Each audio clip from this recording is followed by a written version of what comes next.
اور پنجاب کے لیے صرف 70 ارب روپے ہے. تو اس سے آپ اندازہ کر سکتے ہیں کہ چاروں صوبوں میں سب سے زیادہ allocation P S D P میں بلوچستان کے منصوبوں میں ہے. اور جناب وزیر اعظم، میں آپ کی اجازت سے یہ عرض کرنا چاہتا ہوں کہ جناب نواز شریف صاحب کے دور میں بھی، جیسے اب انہوں نے خونی سڑک کی ذکر کیا ہے، بلوچستان کی 2 اہم شاہراہیں جو کہ کئی سالوں سے بند پڑی تھیں، کوئٹہ اور گوادر کا کوئی رابطہ نہیں تھا، 650 کلومیٹر سڑک 3 سالوں میں تعمیر کی گئی. لیکن اس سڑک کو تعمیر کرنے میں 43 ایف ڈبلیو او کے جوانوں نے شہادت کا جام نوش فرمایا. آپ مجھے بتائیے کہ آج اس سڑک کے بننے سے گوادر سے لے کے تربت سے لے کے پنجگور سے لے کے کلات سے لے کے کوئٹہ تک، کیا اس پورے خطے کی معیشت میں انقلاب نہیں ہے؟ اب مجھے بتائیے گا honourable leader of the opposition Balochistan assembly, آپ کی خدمت میں عرض کرنا چاہتا ہوں کہ یہ جو بتایا گیا ہے اس سے بھی زیادہ ہونا چاہیے، بلکہ اس سے بھی کہیں زیادہ ہونا چاہیے، کوئی دو رائے نہیں. میں نے خود اپنی ابتدائیے میں تسلیم کیا کہ جو آپ کا جغرافیائی محل وقوع ہے وہ تقاضا کرتا ہے کہ سب سے زیادہ وسائل وہاں پر مہیا کیے جائیں تاکہ جو فاصلے کم ہوں اور دوسری جو سہولیات وہاں پہنچائی جائیں. لیکن اگر مجھے بتائیں آپ خود اپنے دل پہ ہاتھ رکھ کر کہ وہ دہشت گرد جو ہر چیز کو تہ و بالا کرنا چاہتے ہیں اور اپنا ماؤں کی گودیں اجاڑنا چاہتے ہیں، تو کیا یہ دانش اسکول پنپ سکیں گے؟ کیا یہ خونی سڑک امن کی سڑک بن سکے گی؟ کیا وہاں پر مزید چمچی منصوبے ہیں وہ لگ سکیں گے؟ کیا وہاں پر مزید لیپ ٹاپس اور یونیورسٹیاں بن سکیں گی؟ یہ ہے وہ چپتا سوال جس کا آپ کو اکیلے نہیں مجھے بھی جواب دینا ہے، ہم سب کو جواب دینا ہے. اس کے لیے میں سمجھتا ہوں کہ ایک پرامن مکالمہ لازمی ہے. سر ایک ریکویسٹ ہے میری یہ کہ جو ہماری منسٹری آف کامرس ہے اس میں R&D کا سیکٹر یا برانچ بہت لازمی ہونا چاہیے، اور اس کو ہمارے بلوچستان کے منسٹری آف کامرس کے ساتھ کنیکٹ کرنا چاہیے تاکہ مینوفیکچرنگ پر فوکس ہو. اور سر دوسرا ریکویسٹ ایک یہ ہے کہ مینوفیکچرنگ انڈسٹری کے حوالے سے ہمارے بلوچستان کے لیے کیا پلان ہے، کوئی پالیسی ہے اس کے حوالے سے؟ Thank you. جی بہت شکریہ. ایک تو جو آنریبل فیڈرل منسٹر ہیں کامرس کے، ان کا تعلق بلوچستان سے ہے، اور مجھے یقین ہے کہ آپ کے ساتھ ان کا قریبی تعلق رہتا ہے، اور یہ ساری جو تجاویز آپ نے ابھی جو دی ہیں، بڑی صاحب آپ نے مشورے دیے ہیں، ان کے ساتھ رہتا ہے. تو میرا خیال ہے کہ اس سے اچھی تو کوئی اور بات ہو نہیں سکتی کہ جو منسٹری آف کامرس وفاق کی، جو کہ جو اکنامک منسٹریز میں کی منسٹری ہے، یعنی عام ترین جو منسٹریز ہیں ان میں یہ کامرس ہے. تو ایک تو میرا خیال ہے کہ آپ کا ان سے قریبی رابطہ ہے، اگر نہیں ہے تو ہونا چاہیے تاکہ یہ معاملات سامنے آئیں. ایک بات. دوسری بات جو آپ نے بالکل بات کی کہ ہماری جو ایکسپورٹس، گو کہ ہماری جو آئی ٹی ایکسپورٹ جو ہیں وہ فینومینلی اس میں بہت اضافہ ہوا ہے. آج اگر میں یہ کہوں کہ یہ سال جو اختتام پر پہنچا ہے اس میں ہماری آئی ٹی ایکسپورٹ جو ہیں وہ تقریباً اس میں 21% اس میں اضافہ ہوا ہے، اور الحمدللہ یہ ایکسپوننشل جو اضافہ جو ہے یہ بتدریج یہ ہوتا جائے گا، کیونکہ آئی ٹی وہ شعبہ ہے، وہ میدان ہے جہاں پر ہماری نوجوان نسل بلوچستان کی، پاکستان کے دوسرے صوبوں کی، گلگت بلتستان، آزاد کشمیر، یہ پاکستان کی معیشت کو اس طرح پہیا گھما سکتے ہیں اتنی تیزی سے جس کا حد و حساب نہیں. ایک تو یہ ہے، اس میں میں نے بتایا آپ کو. دوسرا ہماری جو چاول کی جو ایکسپورٹ ہے اس میں کمی آئی، اور میں نے اس کا فی الفور نوٹس لیا. فی الفور سیکرٹری کامرس بیٹھے ہیں ادھر، منسٹر آف کامرس تو ہیں، میں اور ministry of security, food security کا بھی تعلق ہے اس سے. میں نے فی الفور نوٹس لیا، اور جو ہمارا ایکسپورٹ ڈیولپمنٹ فنڈ ہے اس میں سے میں نے اپنا 11-12 ارب روپے ان کو دلوائے، تاکہ کیونکہ دنیا میں جو ہمسائے ممالک وہ سستا چاول بیچ رہے تھے، ہم نے ان کو سبسڈائز کیا، سبسڈی دی تاکہ ہمیں ڈالرز ہمیں آئیں، ڈالرز آئیں اور خزانے میں آئیں. اس سے فرق پڑا، لیکن ابھی وہ گیپ ہے. سمگلنگ دیکھیں، سمگلنگ، میں اس آئٹم کا نام نہیں لے رہا، وہ سمگل ہوتی تھی دہائیوں سے اسمگلنگ تھی، اس آئٹم کی اسمگلنگ بند کی. فیلڈ مارشل نے اس کے لیے پیش قدمی کی بڑی مضبوطی کے ساتھ. اس کا نتیجہ یہ نکلا کہ جو پچھلا سال گزرا ہے اس مد میں، اس آئٹم کی مد میں 125 ارب روپے خزانے میں آئے. یہ کوئی جادو منتر نہیں ہے، یہ وہ کمٹمنٹ ہے، یہ پارٹنرشپ ہے، یہ ایمانداری. میں بہت خطاکار انسان ہوں، بخدا میں آپ سب سے زیادہ خطاکار انسان ہوں، لیکن گورننس میں، پبلک سروس میں اس خطاکار انسان نے ہمیشہ کوشش کی کہ پبلک انٹرسٹ کو پروموٹ کیا جائے. تو ہمیں اگر مل کر اگر ہم کام کریں گے، مہران کی وادیوں سے لے کر مکران کے ساحلوں تک، پنجاب کے میدانوں اور کے پی میں، تو خدا کی قسم خوشحالی کا انقلاب چند سالوں میں آ سکتا ہے اگر ہم کمر بستہ ہو جائیں. Thank you very much. میرا نام مولوی محمد سرور مسخیل ہے. جناب، بلوچستان سے دوسرے صوبوں کو جانے والے 4 راستے ہیں. ایک کوئٹہ کراچی، ایک کوئٹہ جکم آباد، ایک کوئٹہ ڈیرہ غازی خان اور ایک کوئٹہ ڈی اے خان. جناب یوسف رضا گیلانی جب وزیر اعظم تھے تو میرے درخواست پہ انہوں نے ایک 5ویں نیشنل ہائی وے کی منظوری دی، اور پھر سیلاب آیا اور تھوڑا اس کو 4-5 سال بعد مکمل منظوری ہوئی اور اس پر پھر کام شروع ہوا. میں آپ کے سامنے جناب احسن اقبال صاحب کا شکریہ ادا کرتا ہوں کہ اس روڈ میں ایک 35 کلومیٹر کا ٹکڑا رہ رہا تھا جو پنجاب سے ملاتا ہے بلوچستان کو، اس کی بھی انہوں نے اپروول دے دی. میں ان کا شکریہ ادا کرتا ہوں جناب وزیر اعظم.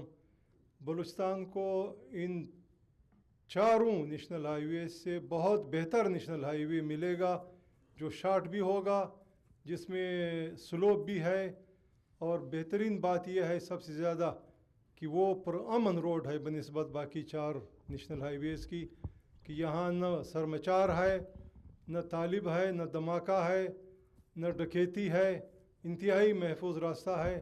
لیکن بس افسوس صرف یہ ہو رہا ہے کہ اس کو ابھی 10 سال ہو گئے بنتے، اور اب بھی اس پر جو کام ہوا ہے وہ 75% ہوا ہے، 25% رہتا ہے. اگر اس طرح آپ کوئی حکم فرما دیں، اگرچہ اس میں ہمارے بلوچستان گورنمنٹ کا بھی حصہ ہے 40%، میں آپ کی موجودگی میں سی ایم صاحب سے بھی درخواست کروں گا کہ وہ بھی اگر اپنا حصہ بڑھا دیں. بلوچستان کو ایک شارٹ روڈ ملے گا اپنی معدنیات، اپنی سبزیات، اپنی میوجات پنجاب کی منڈیوں میں پہنچانے کے لیے. بہت شکریہ جناب. جی بہت شکریہ جی، بہت شکریہ. اس کو ایسے نوٹ کر لیں. جناب مولوی محمد سرور صاحب، آپ نے جو سیلاب کی بات کی تو مجھے بتائیں، اگین یہ کوئی خود نمائی کی بات نہیں کر رہا، 2022 کے بدترین سیلاب میں جہاں پر صوبے کی حکومت نے، جہاں پر افواج پاکستان نے دن رات کام کیا، وہاں پر وفاقی حکومت اللہ تعالیٰ کے فضل و کرم سے، اس وقت میری ذمہ داری تھی، کیا ہم چپے بلوچستان کے نہیں پہنچے جب تک کہ یہ سیلاب کا پانی سمندروں میں دھکیل نہیں دیا گیا، جب تک کہ وہاں پر لوگوں کو خوراک اور کمبل اور خیمے اور ان کو وہاں پر ان کی امداد نہیں پہنچائی گئی. اس وقت تک یہ خادم چین سے نہیں بیٹھا. تو یہ بات اس لیے میں نے کی چونکہ آپ نے سیلاب کا ذکر کر دیا، تو میں یہ کہہ رہا ہوں کہ یہ تو ہمارا فرض ہے، کوئی احسان نہیں. اس لیے جو بھی آپ منصوبوں کی بات کر رہے ہیں، ترقی اور خوشحالی کی منصوبوں کی، کاش آپ اس بات کی بھی، آپ عظیم محب وطن ہیں، آپ کو ایک کمٹمنٹ دینی ہے کہ پھر ان فنڈز کی حفاظت، ترقی اور خوشحالی کے منصوبے آپ کے بچوں اور ہمارے بچوں کے لیے، اس کی ذمہ داری آپ کی ہے. جی. اور ہمارے صوبے کے مسائل سارے ایک ہی ہیں. ایک چیز جو میں گلہ کرنا چاہتا ہوں آپ سے، بہت ہی احترام کے ساتھ، آپ کمب کے بڑے ہیں جناب وزیر اعظم صاحب. 2013 میں ہم جاتی عمرہ آئے آپ کے پاس، آپ خادم پنجاب دیں. آپ نے کہا کہ میں بلوچستان کو ایک گفٹ دینے والا ہوں کہ میں ایک کینسر ہاسپٹل وہاں پہ بناؤں گا، اور یہ میری دل کی خواہش ہے. کینسر نہیں، ہارٹ کا دل کا اسپتال، سوری. تو وہ دل کا ہسپتال کہاں تک پہنچا ہے اور اس کا کیا پوزیشن ہے، وہ تھوڑا سا آپ سے گزارش کرنا چاہتا ہوں کہ اس کے اوپر روشنی ڈالیں. آخری سوال جناب وزیر اعظم صاحب، سردیاں ہمارے ہاں مائنس پہ چلی جاتی ہیں. اس میں گیس کا جو مسئلہ ہوتا ہے ہمارے اسمبلی میں ہر سردیوں میں قرارداد ہم پیش کرتے ہیں. محترم چیف منسٹر صاحب بیٹھے ہوئے ہیں. ہم ہمیشہ یہ رونا دھونا ہوتا ہے وہاں پر مائنس میں گیس نہیں ہوتا. اور یہاں پہ پنجاب میں جب ہم کراچی جاتے ہیں ایم ڈی سے ملتے ہیں تو پنجاب میں یہاں فیکٹریاں چل رہی ہوتی ہیں جو گیس سے چلتی ہیں.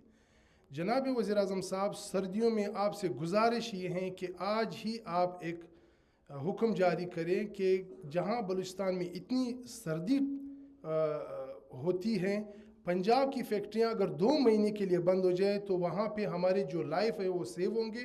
ہمارے بچے, ہمارے جو عورتیں ہیں وہ آپ کو اور آپ کے اس کو کابینہ کو دعا دیں گے. Thank you. پہلی بات تو یہ ہے کہ جو دل کے ہسپتال کی آپ نے بات کی, تو مہربانی کر کے آپ دل پر ہاتھ رکھ کر میرا جواب سنیں. میں نے نہ صرف اعلان کیا تھا بلکہ یہ بیٹھے ہیں میر سرفراز بگٹی اور اسلم ریحسانی صاحب, اللہ ان کو زندگی دے. ان کے بعد جو آئے وزراء اعلیٰ, یہ ریکارڈ کی بات کر رہا ہوں, کوئی کہانی نہیں ہے. ہم نے لیٹر لکھا, فنڈ مہیا کر دیے. وہ میں نے تو نہیں بنانا تھا نا اسپتال, میں نے تو فنڈ مہیا کرنے تھے.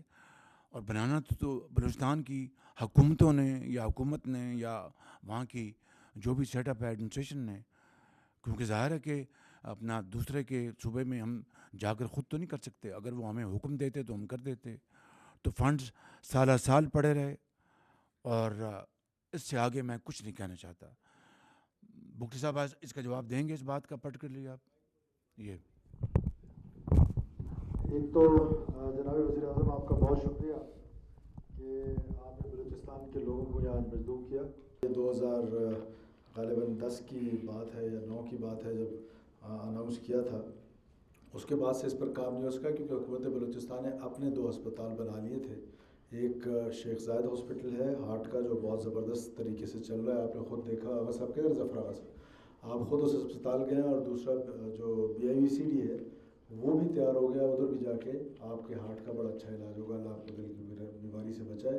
وہ پیسے ہم یوٹیلائز کر لیں گے. اور وزیر اعظم پاکستان نے جو سب سے بڑا کام کیا N25 کے حوالے سے تو آپ نے بتایا سر. یہ جو سولر کے حوالے سے آپ نے اور آپ کی ٹیم سردار اویس خان لغاری صاحب اور سیکرٹری انرجی جو اس وقت تھے اور سیکرٹری فائنانس اور منسٹر فائنانس ہیں. سر میں ایک بار پھر بلوچستان کے یہاں زمینداروں کی نمائندگی کرتے ہوئے, کیونکہ یہاں پر زمیندار ایکشن کمیٹی کے لوگ بیٹھے ہوئے ہیں, کل بھی وہ مجھے فرما رہے تھے کہ اللہ کے فضل و کرم سے سر وہ آپ کا پروجیکٹ اتنا سکسیزفل ہوا, اینڈ یوزر کو اس کے پیسے اس کے گھر پہ ملے. اور آج کیسکو کا 100+ بلین روپیز جو ہے وہ بچے ہیں. تو وہ کریڈٹ آپ کو جاتا ہے, آپ کی ٹیم کو جاتا ہے, سردار صاحب کو جاتا ہے. دوسرا میرے بھائی کا سوال تھا کہ اپنے سردیوں میں شدید گیس کی قلت ہوتی ہے. منسٹر پیٹرولیم بیٹھے ہیں, میں ان کو گزارش کروں گا کہ اسی ہفتے آپ کوئٹہ جائیں اور جا کے سب سے میٹنگ کریں اور کا فیصلہ کر کے آئیں وہاں پہ. یہ ایک بات کر لیں آپ, اسی ہفتے اس کو جا کے ریزالو کر کے آئیں آئندہ سردیوں کے لیے. یہ بات کرنا چاہتے ہیں, ان کو مائک دے دیں. قابل احترام وزیر اعظم صاحب, یہ جو ہمارے ساتھی نے جس تکلیف کی طرف نشاندہی کی ہے اس کے بارے میں مجھے بالکل معلوم ہے, بٹ میں گزارش یہ کروں گا سردیوں کے اندر بلوچستان کی ضرورت جو بالکل اپنی جگہ جائز ہے اس کو پورا کرنے کی ہم بھرپور کوشش کرتے ہیں. سر میں آپ کے حکم کے مطابق وہاں چلا جاؤں گا. یہاں پہ ہمارے 2 بلوچستان کے سینئر وزراء بیٹھے ہیں, ان کی سربراہی میں کمیٹی میرے بھائی کو اس میں شامل کر کے سر وہاں پہ جو مسائل ہیں فراہمی کے, اس کے اندر سر جو ٹیکنیکی وہاں پہ پرابلمز آتی ہیں ان کو اگر ہم مل کے حل کریں تو یقیناً ہم فراہمی کو یقینی بنا سکتے ہیں. ان کے لیے کہ آپ جن کو بھی ساتھ لے کر جانے چاہیں بڑے شوق سے مجھے بتائیں, میں ان کو کہہ دوں گا. آپ جائیں کوئٹہ, ان سب کو بلائیں. میر صاحب آپ اکٹھے کریں ان کو, میری بات سن لیں. آپ بھی اس میں تشریف لائیں, سب وہاں پر ہوں, اور چاہیں گیس موڑیں یا چھوڑیں ان کو گیس مہیا کریں. بس ختم بات. پرائم منسٹر صاحب بہت مہربانی آپ کا سر. آپ سر یہاں یہ بلوچستان کے تمام نوٹیبل اور اہم شخصیات بیٹھے ہوئے ہیں.